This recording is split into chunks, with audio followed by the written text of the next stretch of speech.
So you need to give me the options, and the options are mentioned in the text already.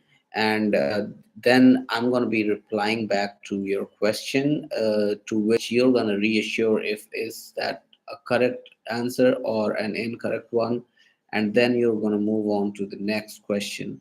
So let's go ahead and do the question that I have given. So the first here is the term used in social linguistics to refer to a pidgin language which has become the mother tongue of a speech community is called Creole, of course. Now, yeah, elaborate a little on this.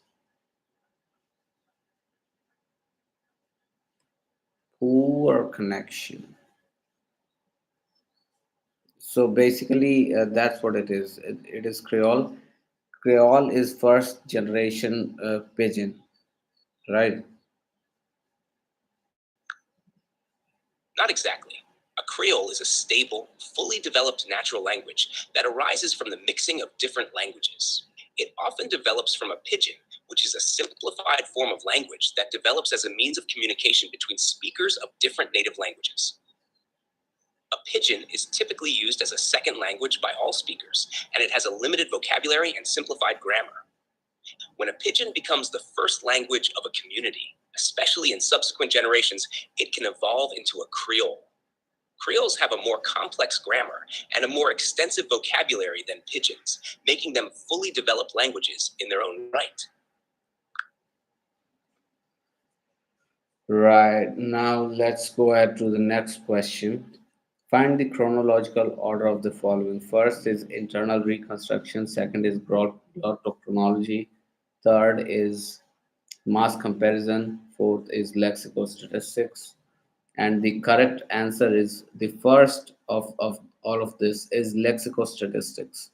The second is internal reconstruction. Third is glottochronology, and the fourth is the fourth is I'm sorry, fourth is lexicostatistics. So the first is mass comparison. The second is internal reconstruction. The third is glottochronology. So mass comparison, internal reconstruction, glottochronology, and then lexicostatistics. Mass comparison, internal reconstruction, glottochronology, and then comes your lexicostatistics. So I want you to elaborate on why this is the correct sequence.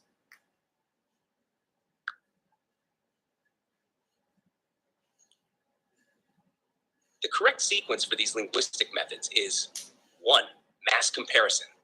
This method, developed by Joseph Greenberg in the mid 20th century, involves comparing large numbers of words across languages to establish genetic relationships. It doesn't rely on a systematic reconstruction of proto languages, but instead looks for patterns of similarity across languages. 2. Internal reconstruction. This method was developed earlier, in the 19th century, as a way to understand a language's history by analyzing irregularities in its structure. Internal reconstruction works by looking at variations within a single language to hypothesize earlier forms and linguistic changes. 3. Glottochronology, what you're referring to as block-top chronology. This method, developed in the 1950s by Morris Swadesh, attempts to estimate the time at which languages diverged from a common ancestor by analyzing the rate of change in basic vocabulary. 4. Lexicostatistics. This technique is closely related to glottochronology and also developed by Swadesh. It involves comparing the proportion of cognate words, words with a common origin, in different languages to determine their degree of relatedness and estimate divergence times. Why this order is correct? Mass comparison comes first because it's a method focused on broad comparison rather than detailed reconstruction. It's often used as an initial step to identify potential language families. Internal reconstruction is next because it involves looking within a single language to understand its evolution, which is an essential part of historical linguistics before comparing languages. Glottochronology follows, as it builds on the foundation laid by internal reconstruction and mass comparison to quantify the relationship between languages and estimate how long ago they diverged. Lexicostatistics is closely tied to glottochronology and is typically seen as a more specific tool used within the broader framework of glottochronology, which is why it comes last in this sequence. This sequence reflects the progression from broad comparison to detailed analysis and dating within the field of historical linguistics. Now, the next, a method designed to investigate the relationship between languages to determine the approximate dates for proto language is glottochronology.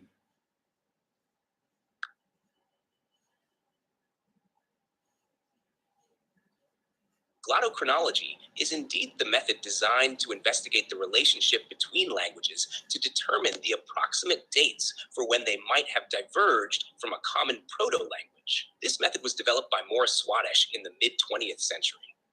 It involves the use of a basic list of words, often referred to as the Swadesh list, that are assumed to be resistant to borrowing and semantic change. By comparing the percentage of cognates, words that have a common origin, in this basic vocabulary across languages, glottochronologists attempt to estimate the time at which these languages diverged from their common ancestor. The key assumption in glottochronology is that languages lose cognates at a relatively constant rate over time. This rate can then be used to calculate how long ago two languages split from their common ancestor. However, it's important to note that glottochronology has been criticized for its assumptions and methods, particularly the idea that the rate of language change is constant. As a result, while glottochronology can provide rough estimates, it is often used in conjunction with other methods in historical linguistics for more accurate results. So the answer to this question, the a method designed to investigate the relationship between languages to determine the approximate dates for proto-language is given as phylogenetic. Now, can you explain this? Like, is it glottochronology or is it phylogenetic? What is it?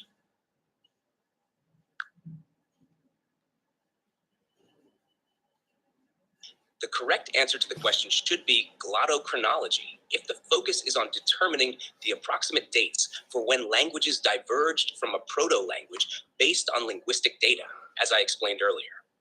Phylogenetic analysis, on the other hand, is a broader term and is typically used in biology.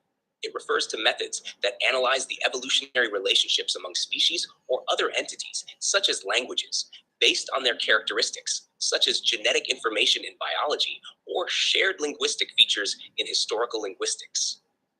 Phylogenetic methods can be applied to languages to construct family trees, showing how different languages are related and have evolved over time.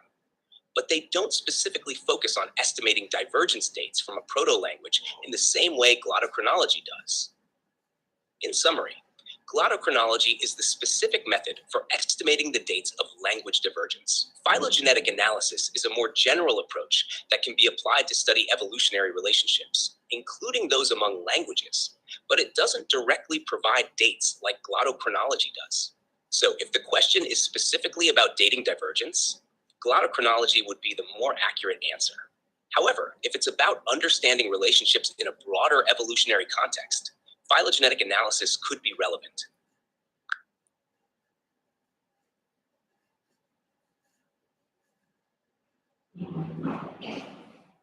Okay, the next question is the first comparative linguistic analysis of Sanskrit, Greek, Persian, and the Germanic languages was done by Franz Bopp in the year 1816.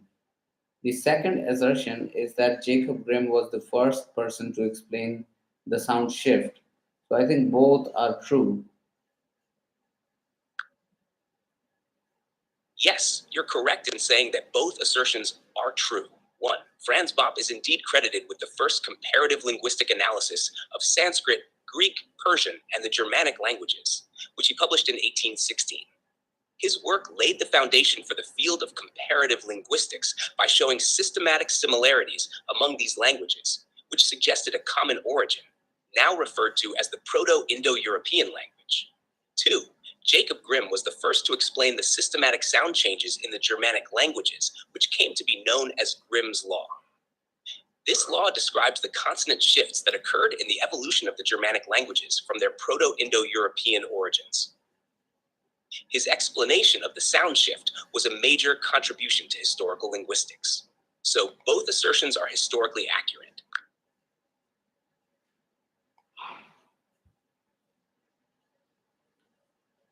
All right, so the next question is that a Sprachbund is sometimes known as a speech community.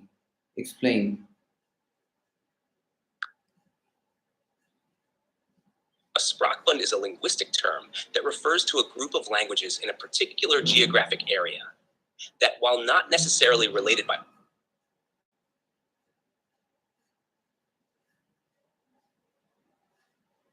grammar, or pronunciation, and arise because the speakers of these languages have been in close contact with one another over a long period. A speech community, on the other hand, is a group of people who use the same variety of a language and share norms about language use. While Sprachbund and speech community both involve interaction among speakers, a Sprachbund is specifically about the influence languages have on each other due to geographical and cultural proximity, leading to similar. In summary, a Sprachbund is sometimes loosely referred to as a speech community because both involve a group of people in a specific area influencing each other's language, but technically they are different concepts. So Sprachbund is, various, various not related languages coming into contact with each other, whereas speech community is basically one language being spoken by a group of people in a particular region, right? Exactly, you've got it. A Sprachbund involves different unrelated languages coming into contact with each other and influencing one another, leading to shared linguistic features. In contrast, a speech community refers to a group of people who share and use the same language or dialect within a particular region, following the same norms and rules for communication. So, while both involve groups of people interacting, a Sprachbund is about language influence across different languages, and a speech community is about shared use of the same language. Now, the next dialect, register, medium, and field belong to language varieties. Now, explain this. Dialect, register, medium, and field are all aspects of language varieties, which refer to the different forms or styles of a language used in particular contexts or by specific groups of people. Dialect is a variety of a language that is characteristic of a particular group of speakers, often defined by region or social class. For example, British English versus American English. Register refers to the level of formality or style used in language, depending on the context, like speaking formally in a job interview versus casually with friends. Medium involves the mode of communication, whether it's spoken, written, or signed. Field refers to the subject matter or topic of communication, like the language used in medical versus legal contexts. Together, these elements show how language can vary based on who is speaking, to whom, where, and about what. The next is speakers can deliberately switch to another code in order to force a new perception of the situation on the other participants. This is known as situational code switching. No, that's not the correct answer. The correct answer is metaphorical code switching. Now, explain this.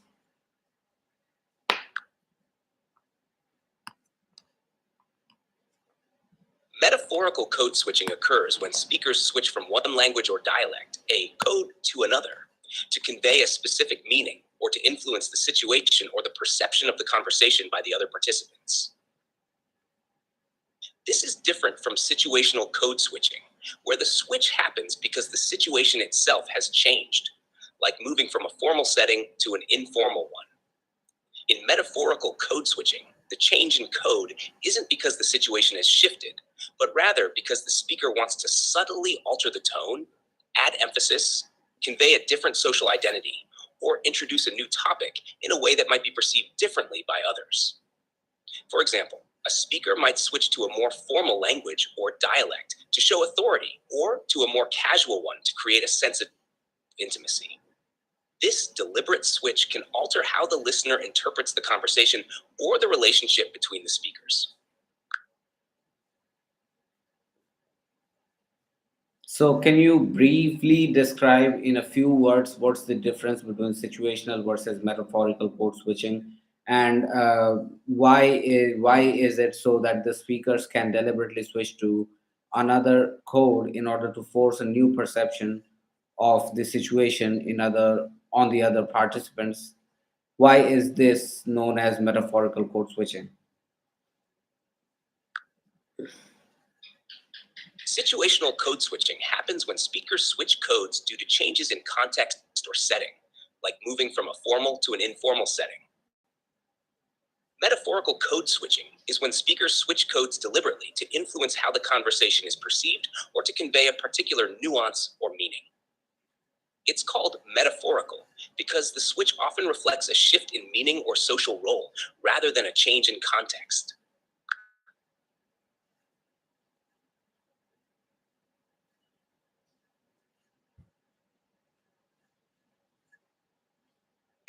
Now, the next, the remarkable similarities in grammar among Creoles all over the world have led to the proposing of the hypothesis known as the bioprogram hypothesis. Now, explain this. Explain what it is, where it was mentioned, in which work, whose work, when was it mentioned, everything about it.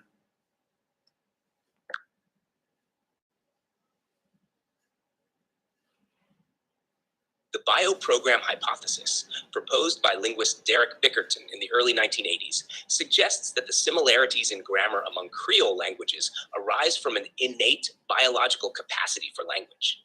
According to this hypothesis, when people create Creole languages, they draw on a universal grammar template that is part of our biological endowment. This hypothesis was introduced in Bickerton's book Roots of Language, published in 1981. It argues that Creole languages share fundamental grammatical structures because they are shaped by the same underlying cognitive processes.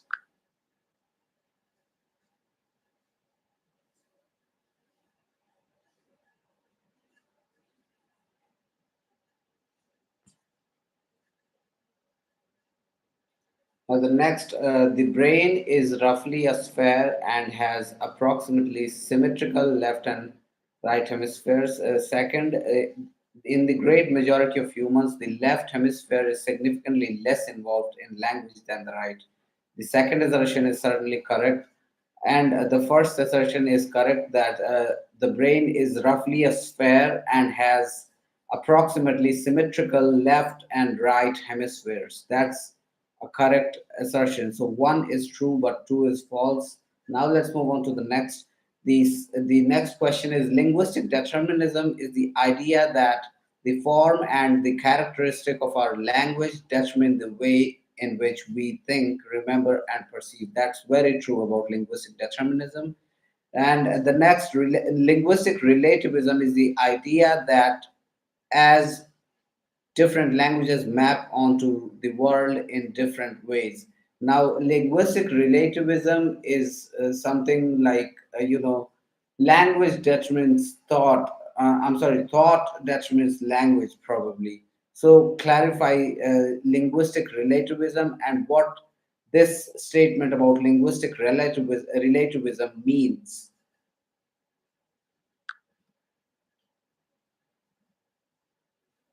Linguistic relativism, also known as the Sapir-Whorf hypothesis, suggests that different languages shape how their speakers perceive and think about the world.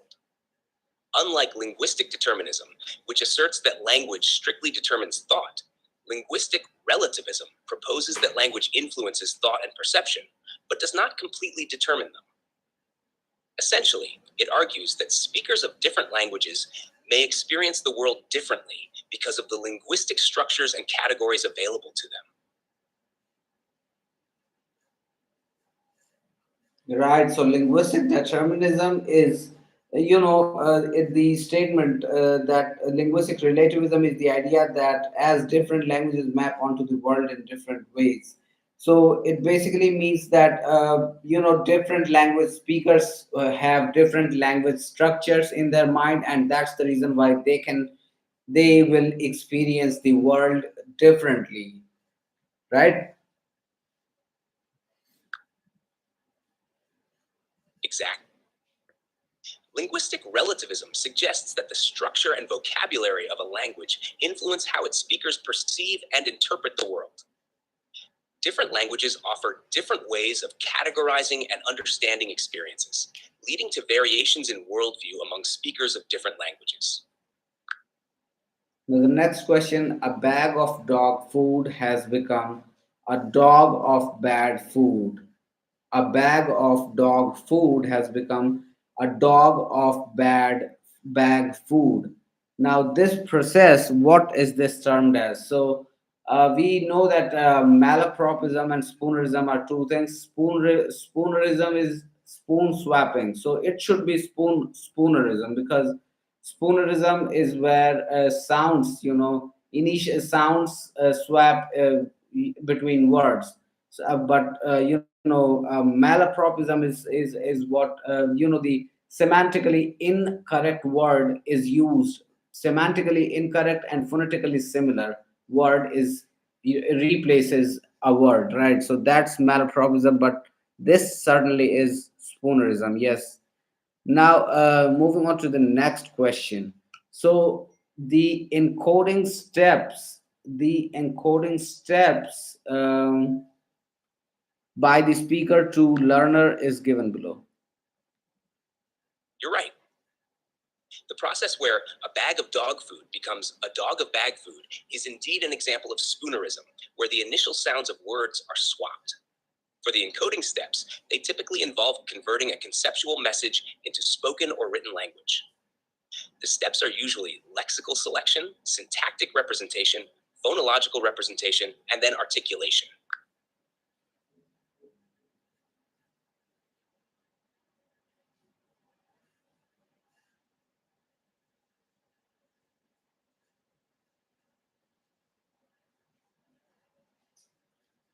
Right, so the encoding steps by speaker to learner is given below.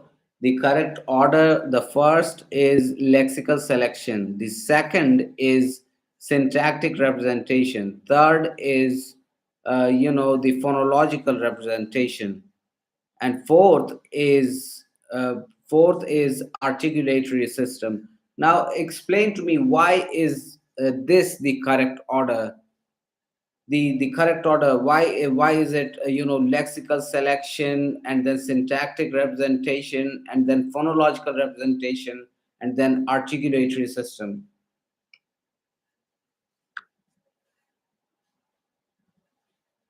The correct order reflects the process of how language is generated and produced. 1. Lexical selection. This is the first step where the speaker chooses the appropriate words or lexical items to convey their intended meaning. It involves selecting the specific words from their mental lexicon that best express the concept they want to communicate. 2. Syntactic representation. After choosing the words, the speaker arranges them according to the rules of syntax. This step involves structuring the chosen words into a coherent sentence or phrase based on grammatical rules. 3. Phonological representation. Once the syntactic structure is established, the next step is to translate this structure into phonological form. This involves mapping the syntactic structure onto specific sounds or phonemes that will be articulated, or articulatory system. Finally, the phonological representation is converted into actual speech sounds through the articulatory system. This step involves physically producing the sounds using the vocal apparatus. Each step builds on the previous one, ensuring that the intended message is accurately formulated and expressed. All right, now moving on to the next question. So the next question is the following: a more common name for the posterior speech cortex is what is it? So posterior speech cortex, anterior, posterior, Broca's area, visual area, Wernicke's area. I don't know. The more common name for the posterior speech cortex is Wernicke's area. It Wernicke's is area. involved in language comprehension and is located in the posterior part of the superior temporal gyrus in the dominant cerebral hemisphere. Somewhere around here. Now, tell me, where is the Wernicke's area located? Like, what are the adjoining areas known as? Wernicke's area is located in the posterior part of the superior temporal gyrus in the dominant cerebral hemisphere, typically the left hemisphere for most people. The adjoining areas include 1. Broca's area. Located in the frontal lobe, it is responsible for language production and is connected to Wernicke's area via a bundle of nerves known as the arcuate fasciculus. 2. Angular gyrus, situated near the posterior end of the superior temporal gyrus. It plays a role in language processing and integration. 3. Supramarginal gyrus, located just above the angular gyrus, involved in language perception and processing. These areas work together for various aspects of language comprehension and production.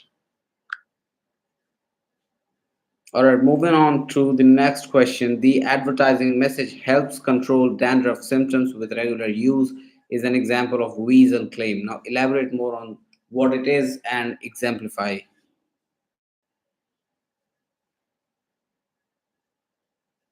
A weasel claim in advertising is a statement that is technically true but vague or misleading, often designed to create a positive impression without making any specific promises.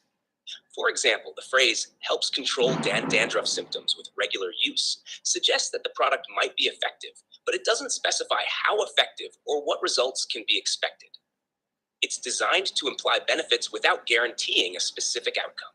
This technique is common in advertising to give a product a seemingly positive edge while avoiding concrete claims that could be scrutinized or proven false.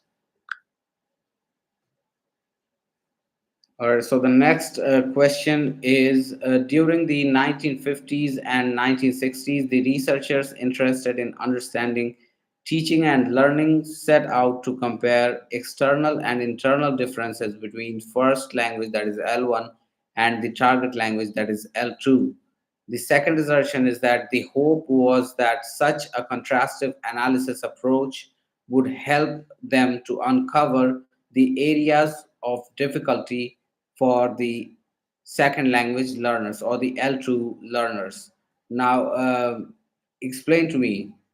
So, both of these assertions are correct. Now, explain to me why. Elaborate both of the assertions in detail so that it makes things, I can grasp better.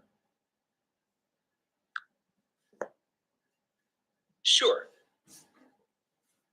During the 1950s and 1960s, researchers were keen on understanding how people learn languages, particularly how learners of a second language, L2, transfer knowledge from their first language, L1, to the new language. This period saw a rise in contrastive analysis, which is a method of comparing the two languages to identify their differences and similarities. The first assertion points out that researchers compared external features like grammar and vocabulary, as well as internal features such as cognitive processes between L1 and L2. This approach aimed to reveal how these differences could affect the learning process. The second assertion explains that the goal of this contrastive analysis was practical, to find out where learners might struggle. By understanding the differences between L1 and L2, researchers hope to predict and address the specific challenges learners would face. For instance, if a particular grammar rule in L2 did not exist in L1, this discrepancy could be a source of error for L2 learners. In summary, both assertions are true because they describe how contrastive analysis was used to improve our understanding of language learning difficulties and inform teaching strategies.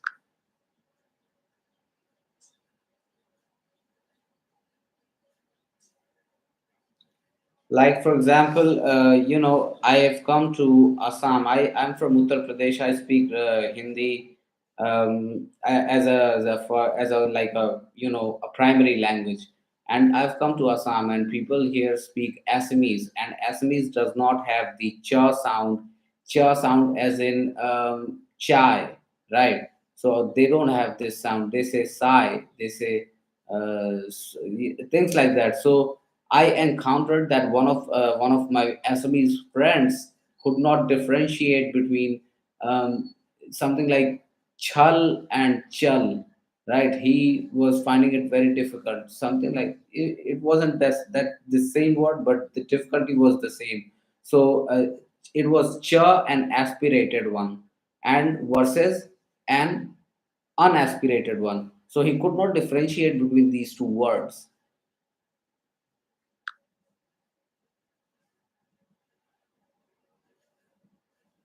Yes, exactly. When you move from one linguistic environment to another, such as from Hindi speaking Uttar Pradesh to Assamese speaking Assam, you encounter differences in sounds and pronunciation. For instance, Assamese doesn't have certain sounds present in Hindi, like the cha sound. This leads to difficulties, like your Assamese friends struggling with distinguishing between aspirated and unaspirated sounds, such as chal and chow. These kinds of differences are precisely what contrastive analysis aims to address. It helps identify where learners might face challenges due to differences between their native language and the target language. Now, moving on to the next question, here we have the first assertion is that translation is the replacement of a text in one language by a replacement of an equivalent text in the second language. Right. The second assertion is that translation is an extremely motivated industrial activity supported by information technology, which is diversified in response to the particular needs of this form of communication. So one is true, but two is false. I'm sorry, both are true. Both might be correct. Yeah, both are true. But explain the first assertion. Translation is the replacement of the text in one language by the replacement of an equivalent text in the second language. All right, don't explain it. Let's move on to the next question. So the next question is Eugene Nida and C.R. Tabor. This correlates with the book The Theory and Practice of Translation. So Eugene Nida and C.R. Tabor, they wrote the book The Theory and Practice of Translation. Now, give me insights into what were the contents of this book. What did this book talk about really? And go in details, like a very explanatory, self-explanatory response. That's what I want from you. When was it written? Where was it written? What were the contents? Give me all of these information.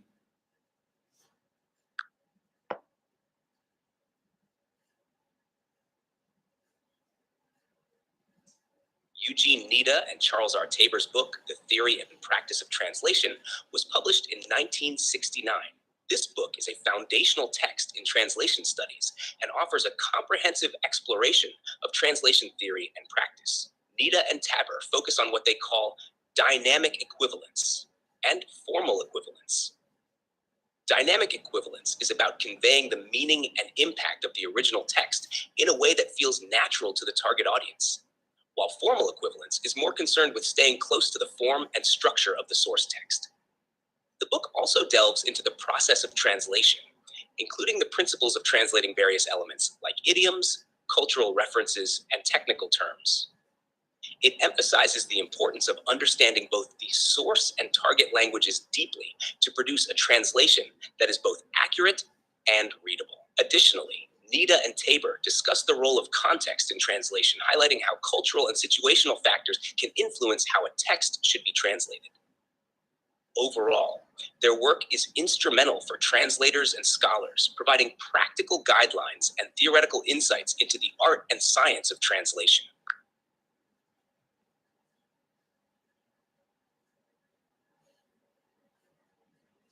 All right, so the next question is which of the following is not true?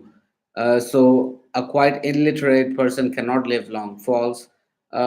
This is certainly cannot live long. This is false. The second, and an individual who lacks reading and writing skills typical of his community is illiterate.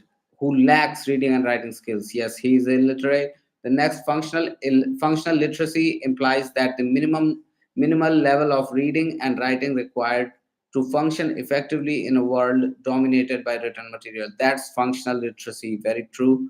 Mass literacy is largely a modern time phenomena. That is also true. So the first question, the first option is incorrect. It is incorrect to say that a quite illiterate person cannot live long, because it has nothing to do with the lifespan of a person. Now the next question is the non-contiguous Indo-Aryan languages. So Sinhalese, Divai, Dakhini, and Saurashtri. So yeah, give me the region, the specific region where these languages are spoken. Sinhalese, Divehi, Dakhini, Saurashtri. Give me particular names of districts and the communities that live there. Give me all of this information. What are the non-contiguous Indo-Aryan? Sure. Here's the information on the non-contiguous Indo-Aryan languages you mentioned. 1. Sinhalese, spoken in Sri Lanka, particularly in the southern and western regions of the country. Major cities include Colombo and Kandy. 2. Divhi, the official language of the Maldives, primarily spoken in the Malay Atoll and other islands in the Maldives. 3. Dakini, spoken in parts of Maharashtra, especially in the areas around the districts of Pune, Satara, and Solapur. 4. Saurashtri, spoken by the Saurashtrian community in Tamil Nadu, mainly in the districts of Chennai and Tirunelveli, as well as by the diaspora in Gujarat. These languages are termed non-contiguous because they are spread out geographically with significant distances between their regions of use. But there's a Saurashtra University in Gujarat. Is that not true? Yes, you're correct. There is indeed a Saurashtra University located in Rajkot, Gujarat. It's named after the Saurashtra region in Gujarat. However, the Saurashtri language, spoken by the Saurashtrian community, is primarily found in Tamil Nadu and not exclusively in Gujarat. The university and the language share the same name, but their geographic contexts are different.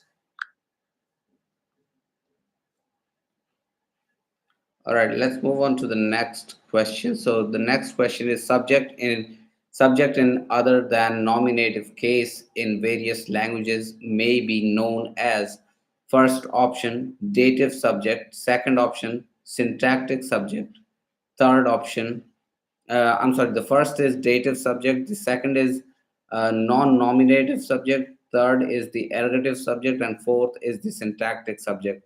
So subject other than nominative case in various languages may be known as, so apart from the non-nominative case, so it may be known as dative subject, it may be known as non-native subject, it may be known as ergative subject as well, right?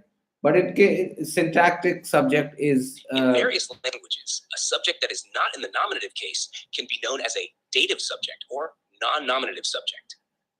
The term non-nominative subject is more general and includes any subject that does not appear in the nominative case, while dative subject specifically refers to subjects appearing in the dative case. The term syntactic subject usually refers to the grammatical role of a subject, regardless of its case. From your options are dative subject and non-nominative subject. Also the ergative subject, right? The ergative subject, it may also be called the ergative subject or non-nominative subject or dative subject. And you're right about the syntactic subject, that's a grammatical phenomena. And also now go on and give me an example of a dative subject construction and what that really is. A dative subject construction is a grammatical phenomenon where the subject of a sentence appears in the dative case rather than the nominative case. This is particularly common in languages like German and Russian. For example, in German, consider the sentence "Es fehlt mir." Here, mir is in the dative case and translates to "I am missing" or "I lack" in English. The literal translation is "it is missing to me," where mir is the dative subject. In Russian, a similar construction is found in the sentence "ne grusno," which means "I am sad."